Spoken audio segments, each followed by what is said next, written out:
Swandi Channel, secara dan mitologi sekenal penjuru dunia.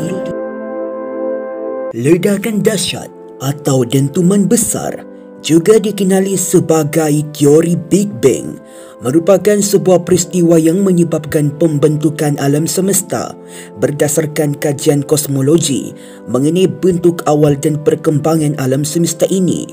Ia juga dikenali sebagai teori ledakan dahsyat atau model ledakan dahsyat. Berdasarkan permodelan ledakan ini, alam semesta awalnya dalam keadaan sangat panas dan padat, lalu mengambang secara terus-menerus hingga ke hari ini. Berdasarkan pengukuran pada tahun 2009, keadaan awal alam semesta ini bermula sekitar 13.7 bilion tahun yang lalu dan kemudian menjadi satu bahan rujukan sebagai waktu terjadinya Big Bang tersebut. Georges Lemaître, seorang biarawan Katolik Rom Belgia, dianggap sebagai orang pertama yang mengajukan teori ledakan dahsyat atau teori Big Bang mengenai asal-usul alam semesta, walaupun ia menyebutnya sebagai hipotesis atom purba.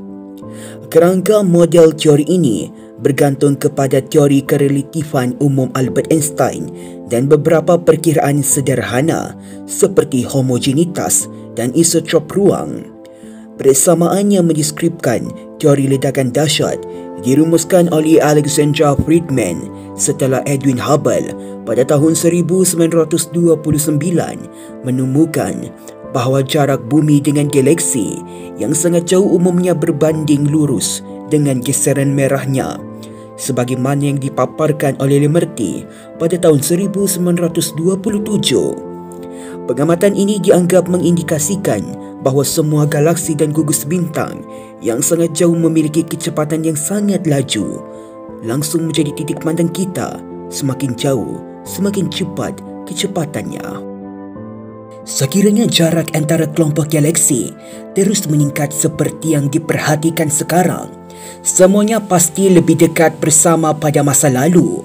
Idea ini secara terperinci membawa kepada keadaan ketumpatan pada suhu sebelumnya yang sangat melampau.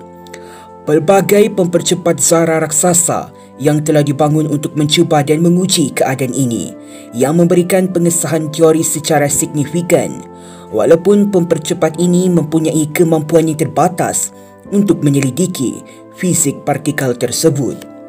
Tanpa bukti pengembangan pesat awal, teori Big Bang tidak dapat memberikan penjelasan mengenai keadaan awal alam semesta, melainkan menerangkan dan menjelaskan perubahan umum di alam semesta sejak perkembangan awal itu.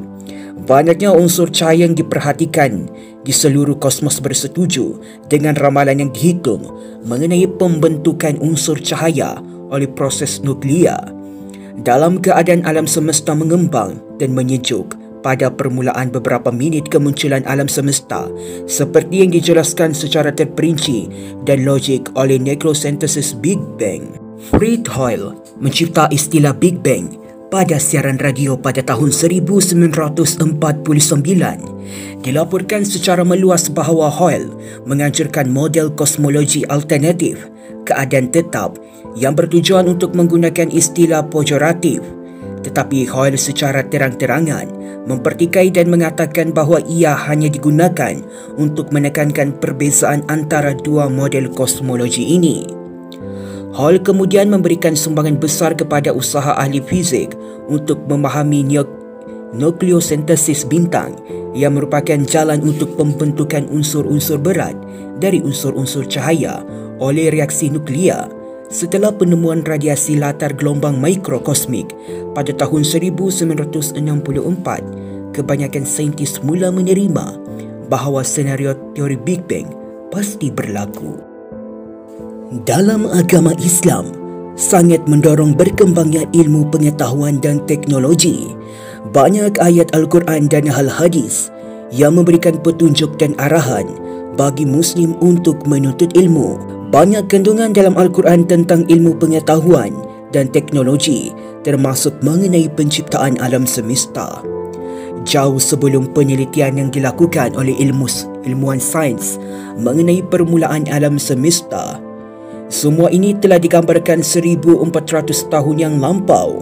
Seperti mana firman Allah, أولم ير الذين كفروا أن السماوات والأرض كانتا رتقا ففتقناهما وجعلنا من الماء